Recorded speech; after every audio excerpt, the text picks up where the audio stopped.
मेरे गांव से 1 किलोमीटर दूर एक बड़ा सा पीपल का पेड़ है। वह एक विशाल पेड़ है जिसकी शाखाएं लंबी लंबी और ऊपर से नीचे की ओर आकर ऊपर की ओर मुड़ी हुई मोर के आकार की हैं।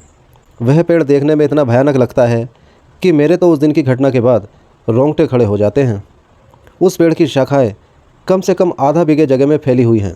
शायद तुम लोगों में से कोई मानता हो या ना मानता हो, लेकिन मैं ज़रूर मानता हूँ कि भूत चुड़ैल आत्माएं होती हैं। हर गली हर चौराहे पर ऐसी बुरी आत्माएं होती हैं। वो तब तक हमें नहीं दिखती जब तक वो हमें दिखाना नहीं चाहती। यह आत्माएं जब दिखती हैं, जब किसी की राशि उस आत्मा से मिल जाए दिखती हैं। मैं तुम्हें एक ऐसी हकीकत की कहानी बताने जा रहा हूँ जिसको याद करते ही मेरे रोए खड़े हो जाते हैं। अब मैं उस घटना के बारे में बताता हूँ कि मैं और मेरे दोस्त उस पीपल के पेड़ पर खेलने जाया करते थे। उस पेड़ की शाखाएं पर हम झूले की तरह झूला करते थे। उस पेड़ की छाया इतनी घनी थी कि सारे पक्षी उसी में बैठा करते थे और हम लोग गर्मियों में उस पर जाकर झूलते थे। बड़ा मज़ा आता था। वैसे उस पेड़ के बारे में लोग कहा करते थे कि पेड़ पर भूत रहते हैं, पर हम बच्चे कहाँ किसी की मानते थे। बस रोज़ खेलने को चल दिया करते थे। एक समय की बात है, दोपहर का समय था। हम 3 दोस्तों ने, मैं और मेरे 2 दोस्त, उस दिन जल्दी चले गए। 12 बजे का समय था। हम लोग वहाँ पहुँच गए और हम लोगों ने प्लान बनाया कि हम लोग ऊंचाई पर जाकर छिप जाएंगे और वो लोग आएंगे तो हम उन लोगों को भूत बनकर डराएंगे। और हमने अपनी अपनी पैंट में कुछ पत्थर भर के ऊपर चढ़ गए। दोस्तों, एक बात बता दूं कि उस पेड़ से 2 खेत दूर एक कुआं था जिस पर कोई नहीं रहता था। बस एक रस्सी और बाल्टी के सिवाय हम लोग जब खेल खेल कर थक जाते थे तो उस पर जाकर पानी पिया करते थे। 1 बजे का टाइम था। जब हम लोग इंतज़ार करके थक गए, वो लोग नहीं आए, तो हम में से एक ने कहा कि चलो पानी पीकर आते हैं। तो मैंने उनसे कहा कि मुझे तो प्यास नहीं लगी है, तुम लोग चले जाओ। दोस्तों, वो लोग उतरकर पानी पीने चले गए।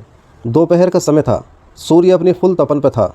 ज़ोर ज़ोर से लू चल रही थी और हवा के गोल गोल झुंड बनकर धूल उड़ाते हुए आ जा रहे थे। आप लोग जानते होंगे, गांव में इन हवाओं के गोलाकार को पौंडर कहते हैं। एक ऐसे ही हवा का गोला मैंने पीपल की ओर आते हुए देखा। बड़ी धूल उड़ाते हुए वो आया और पीपल के सारे पत्ते आवाज़ करने लगे, खरखर, और कुछ टूट कर गिरने लगे। धूल की वजह से मेरी आंखें बंद हो गईं। सारे पक्षी उड़ गए। एकदम जब मैंने आँख खोली तो क्या देखता हूँ, एक काली सी शक्ल के बड़े बड़े बालों वाला और इतना डरावना इंसान मेरे सामने वाली डाली पर बैठा है। एकदम डर के मारे मेरे हाथ छूट गए और मैं नीचे जा गिरा। नीचे गिरते ही मैं बेहोश हो गया। जब मेरी आँख खुली तो क्या देखा कि मेरे दोस्त पानी पीकर लौट आए हैं। मुझे उठाकर उन्होंने मुझे बिठाया। नीचे पीपल के पत्ते काफ़ी इकट्ठा हुए थे, इसलिए मेरे ज़्यादा नहीं लगी थी। बस मेरे पैर में थोड़ा सा खून निकल आया था। जब मेरे दोस्तों ने पूछा कि क्या हुआ, तो मैंने उन्हें बताया कि अभी उस पेड़ पर मैंने भूत देखा है। सारे दोस्त समझ रहे थे कि अजय हमें डराने की कोशिश कर रहा है। उन्होंने कहा, लगता है तुम्हें प्यास लगी है, तू ऊपर से इसलिए गिर गया है। उन्होंने कहा, तू जाकर पानी पी कर आ, तब तक हम यहीं बैठते हैं। उनकी ज़िद की वजह से मुझे पानी पीने जाना पड़ा। मैं वैसे ही डरा हुआ था और मेरे हाथ पैर कांप रहे थे। मैं मन ही मन सोच रहा था कि बस आज यहाँ से निकल जाऊँ, कल से यहाँ नहीं आऊँगा। मैंने बाल्टी उठाई और कुएं में डाल दी। जैसे ही कुएं में बाल्टी पहुँची, एकदम से आवाज़ आई और वो आवाज़ ऐसे लग रही थी जैसे पानी में बार बार कूद रहा हो। मैं और डर गया। जबकि रस्सी मैंने आराम से पकड़ रखी थी, तो ये आवाज़ कैसी? मैंने कुएं में झांक कर देखा। कुएं के पानी में मुझे वही चेहरा नज़र आया। एकदम से मैं पीछे हटा। मुझे कोई पीछे से टकराया कि मेरे तो होश उड़ गए और डर के मारे मेरे हाथ से रस्सी छूट गई और कुएं में जा गिरी। मैंने जैसे ही पीछे देखा, वही भयानक शक्ल वाला आदमी खड़ा था। मेरी तो आवाज़ बंद हो गई। उसके बड़े बड़े दांत, लंबे लंबे बाल, दांत तो ऐसे जैसे कि साले ने ज़िंदगी में कभी मंजन ना किया हो। उसकी खाल जली हुई सी, जैसे कि कोई जला हुआ इंसान। इतना डरावना लग रहा था। मैं तो बस, मेरी आंखें खुली थी, बस शरीर में कोई जान नहीं थी। बस मैं बेहोश होकर गिर पड़ा। मेरे दोस्त सोच रहे थे कि यह अब तक क्यों नहीं आया। 5 मिनट बाद जब मेरी आंख खुली तो मैंने देखा कि मैं पीपल के पेड़ के नीचे पड़ा हूँ। तो मैं डर गया कि मैं यहाँ कैसे आया। दोस्त मुझे उठाकर लाए थे। जैसे ही मैं खड़ा हुआ, देखा तो मेरे दोस्त खड़े हुए थे और कह रहे थे, लगता तेरी तबीयत ठीक नहीं है, तुझे पहले बताना चाहिए था, हम पानी ले आते। कहीं तू कुएं में गिर जाता तो हमारे घर वाले तो हमें जान से ही मार देते। मैंने उन्हें बताया कि मेरी तबीयत ख़राब नहीं है, मैंने सचमुच भूत देखा है।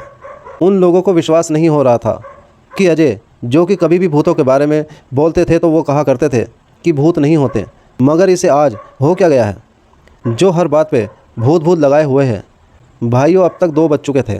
हमारे दोस्तों को आने का समय हो गया था। मेरे दोस्त ने कहा, चलो अब ऊपर चढ़ जाते हैं और उन लोगों को डराते हैं। मुझे डर तो लग रहा था, पर मैं दोस्तों के साथ ज़्यादा ऊपर नहीं, बस थोड़ी ऊंचाई पर आकर बैठ गया। जब वो लोग आए तो हमने पत्थर फेंकने चालू किए, और तब तक हुआ क्या, ज़ोर से एक हवा का बवंडर, हवा का झोंका आया और सारे पीपल को उसने झकझोर दिया। हम लोगों को लगा जैसे कि कोई उसे झकझोर के उखाड़ने की कोशिश कर रहा हो। मेरे दोस्तों ने समझा कि भूत है इस पेड़ पर। वो सारे लोग डर के भाग गए और हम बड़े खुश हुए कि आज तो हमने इन्हें डरा दिया। पर हमें क्या पता था कि भूत भी यह सब देख रहा है, और उसने ज़ोर से पेड़ को हिलाया। जैसे ही मेरे दोस्तों ने यह सब देखा, जल्दी जल्दी उतरने लगे। अब की बार तो उसकी आंखें लाल लाल, दांत होठों से बाहर। हम लोग वहाँ से भागे। मैं तो डाली पकड़ के कूद पड़ा। मेरा दोस्त जिस डाल पर लटका वो डाल टूट गई और एकदम से नीचे गिरा। मैंने उसे उठाया तक नहीं। मैं वहाँ से भागा और मेरे दोस्त भी पीछे पीछे। बस फिर तो हमने पीछे मुड़कर नहीं देखा। हमने घर पर आकर ही दम लिया। हमने देखा कि हमारा दोस्त नीरज नहीं दिख रहा है, तो हमने उसे उधर से लेट आते हुए देखा। वो आराम आराम से आ रहा था। उसकी आंखें लाल, हाव भाव बदले हुए नज़र आ रहे थे। हमने उससे पूछा कि नीरज क्या हुआ, तो उसने कुछ नहीं कहा। बस हमारी तरफ ऐसे ही नज़रों से देखकर चला गया और जाकर सीधे अपने चबूतरे पर जाकर बैठ गया। उसके हाव भाव बदले, आवाज़ भारी सी हो गई है। जब घर के सब लोगों ने उसे देखा और कहा, कहाँ गए थे तुम लोग, तब हमारे चाचा जी ने कहा, मैं हमेशा मना करता रहता हूँ इन लोगों को कि पीपल के पास मत जाया करो, पर ये लोग मानते ही नहीं। देखो इसका क्या हाल हुआ है। अब जाकर भगत जी को बुला कर लाओ। हमारे गांव में एक बाबा हैं, सियाराम, जो हनुमान के मंदिर में रहते हैं और पूजा करते हैं। वो तंत्र मंत्र इन चीज़ों में माहिर हैं, इसलिए उन्हें लोग भगत जी के नाम से बुलाते हैं। तब मैं जाकर मंदिर में भगत जी को बुला लाया।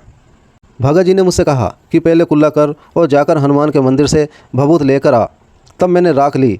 तब तक भगत जी ने कुल्ला करके अपना कमंडल उठाया और चल दिए, और मैं उनके पीछे पीछे चल दिया।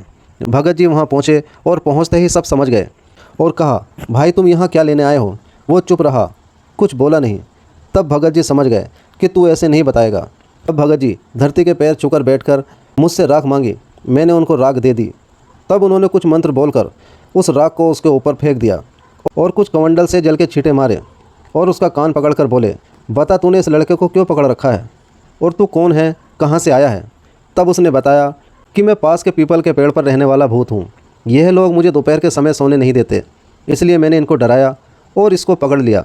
भगत जी बोले, तू पीपल को छोड़ और कहीं दूर जंगल में चला जा, और वो पीपल बच्चों को खेलने के लिए है। पर मैं कहाँ जाऊँगा। तब भगत जी ने कहा कि तू ऐसे ही चला जाएगा या फिर निकालो अपना ब्रज। और भगत जी की आंखें लाल हो गई। तब भूत ने कहा, आप मेरा कान छोड़ोगे तभी तो मैं जाऊँगा। देख कितना अच्छा बच्चा है, इतनी जल्दी समझ गया। एकदम नीरज हिला और वो नॉर्मल हो गया, जैसे कि अभी सोकर जागा है। तब भगत जी ने कहा, जाओ, अब पीपल वाला भूत भाग चुका है। अब तुम कभी भी जाकर पेड़ पर खेल सकते हो। हाँ दोस्तों, एक बात बताना मैं भूल गया। भगत जी की जो आंख में चमक आई वो हनुमान जी ही थे, और उन्होंने ही कहा था कि मैं ब्रज से मारूं क्या तुझे।